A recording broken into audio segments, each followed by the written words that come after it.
வாழ்க வையகம், வாழ்க வையகம், வாழ்க வளமுடன். வாழ்க வையகம், வாழ்க வையகம், வாழ்க வளமுடன். குரு வாழ்க, குருவே துணை. சிலை வழிபாட்டு முறைகளில் 3 முறைகள் உள்ளது சாமிஜி கொடுத்துருக்காங்க. முன்னோர்கள் சொன்னவையும் அவைதான். அவற்றை பார்த்திங்கன்னா யந்திரம், மந்திரம் மற்றும் தந்திரம். இப்போ நம்ம பார்க்க போகிறது யந்திரம். அருட்தந்தை கேள்வி பதிலில் எந்திரம் பற்றி கேட்குறாங்க.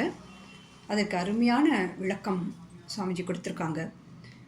எந்திரம் என்றால் என்ன? சாமிஜி சொல்கிறாங்க, மந்திரங்களை உச்சரிக்கும் பொழுது உச்சரிப்பவரின் ஜீவகாந்த ஆற்றல் உயருகிறது. அதே நேரத்தில் என்ன தேவையோ அந்த கருத்தை மனம் இணைத்து அனுப்ப ஒரு மீடியம், ஒரு மைய பொருள் வேண்டும். அது ஒரு உருவமாகவோ, படமாகவோ, மலராகவோ, தண்ணீராகவோ, தகடாகவோ இருக்கலாம். அதுதான் எந்திரம் என்று சொல்லப்படுகிறது. ரொம்ப அருமையான விளக்கம் கொடுத்துருக்காங்க. இப்போ அந்த காலத்தில் பார்த்திங்கன்னா, அந்த காலம் ரொம்ப பழமையான காலம் இல்லை. நம்மளாம் சின்ன வயசில் ஒரு 80கள்னு வச்சுக்கோங்களேன், தென்னை மர ஒசரத்துக்கு ஆண்டனா வைப்பாங்க. அது என்ன பண்ணும், அந்த ஆண்டனா அதன் மூலம் ஒளி அலைகளை ரிசீவ் பண்ணும். பெறப்பட்டு நம்ம வீட்டு தொலைக்காட்சிகளில் அந்த ஒளி அலைகள் பெறப்பட்டவை மூலம் அனுப்பி நாம் எல்லாரும் ஒளியும் சித்திரகார் இந்த மாதிரி நிறைய ப்ரோக்ராம் பார்த்த அனுபவங்கள்லாம் எல்லார் மனசுலேயும் இன்றைக்கும் பசுமையாக இருக்குது இல்லையா? இப்போ அதுதான் டிஷ்ஷு பயன்படுத்துகிறாங்க. இன்னும் சொல்லப்போனால் இந்த நவீன உலகில் உள்ளங்கையில் உலகம் இருக்குது. எப்படின்னு பார்த்தீங்கன்னா செல்ஃபோன்கள் தான். செல்ஃபோன்கள் மூலமாக பயன்படுத்தி நம்ம எல்லாம் பயன்பெறுறோம். எப்படி வேலை செய்கிறது அப்படின்னு பார்க்கும்பொழுது, ஒவ்வொரு கம்பெனி பார்த்திங்கன்னா செல்ஃபோன் டவர் வைக்கிறாங்க. அந்த டவர் மூலமாக ஒளி அலைகள் பெறப்பட்டு அந்தந்த அலை நீளத்தில் அந்த ஃப்ரீக்குவன்சியில் தொடர்பு கொள்ளும்பொழுது நாம் விரும்பும் இசையையோ அல்லது நிகழ்ச்சிகளையோ நாம் பார்க்க கேட்க முடிகிறது. இந்த இடைப்பட்ட தொடர்பை ஏற்படுத்தி தரும் ஒரு டூல் தான் எந்திரங்கள். இதுவே இன்னும் ஸ்பிரிச்சுவலாக பார்க்கும்பொழுது பிரபஞ்ச காந்த களம் பார்த்திங்கன்னா ரொம்ப அசாதாரணமான அதீத ஆற்றலுடையது. பைபிளில் ஒரு வாசகம், தட்டுங்கள் திறக்கப்படும், கேளுங்கள் கொடுக்கப்படும். அதை பெற்றுக்கொள்வதற்கான ஒரு மீடியம் தான் அந்த மையப்பொருள் தான் எந்திரங்கள். உதாரணத்துக்கு நாம் கோவிலுக்கு போகிறோம், மனசுக்கு ஒரு அமைதி கிடைக்கிறது. காரணம், கோபுரத்தில் அந்த கோவில் கோபுரத்தில் உள்ள கலசங்கள், அதுக்கப்புறம் அந்த சிலையின் அடியே பஞ்ச லோகங்கள் நவதானியங்கள்லாம் வச்சு பிரதிஷ்டை பண்ணுறாங்க இல்லையா? குறிப்பாக பார்த்தீங்கன்னா சிலை அடியில் என்ன வைக்கிறாங்க? பஞ்ச உலோகம் வைக்கிறாங்க. தங்கம், வெள்ளி, செம்பு, இரும்பு, ஈயம் போன்ற 5 உலோகங்கள் கலந்த கலவை தான் பஞ்ச உலோகங்கள் சொல்கிறாங்க. அந்த தகடுகள் அதை மந்திர உச்சாடனங்கள்லாம் செய்து பூஜை செய்து அதுக்கு இன்னும் நல்ல வலுப்பெற செய்து அதை அடியில் வச்சு சிலை மேலே வச்சு பிரதிஷ்டை பண்ணுறாங்க. இதில் ஒரு விஷயம் இருக்குது.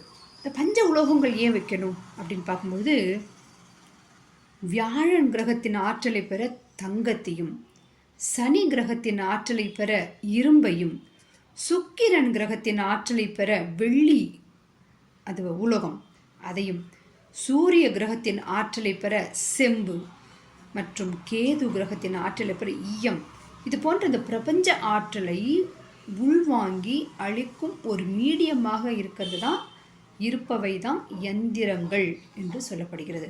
ஸோ இந்த பஞ்ச உலோகத்தினால தகடுகள் வைத்து பிரதிஷ்டை செய்யும் பொழுது பிரபஞ்ச ஆற்றலை உள்ளிழுத்து கோபுரங்கள் வழியாக அவை ஈர்த்து கொண்டு கீழே உள்ள அந்த சிலைக்கு அனுப்புறது. சிலை எப்படி அவ்வளோ ஒரு தெய்வீகமான ஒரு காந்த களமாக மாறுகிறது அந்த கர்ப்ப கிரகம் அப்படின்னு பார்க்கும் பொழுது, அந்த பஞ்ச உலோகத்திலான தகடுகள் கோபுரத்தின் வழியாக அந்த ஆற்றலை ஈர்த்து கொண்டு அந்த இடமே, அந்த காந்தக்களமே ஒரு ஒரு தெய்வீக காந்தக்களமாக மாறுறது.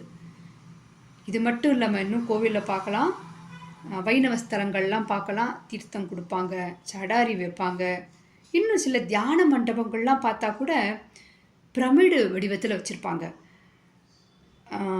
மேலே கோபுரங்கள் தங்கம், செப்பு, உலோகத்தினால கோபுரங்கள் செய்யப்பட்டு அமைக்கப்பட்டிருக்கும்.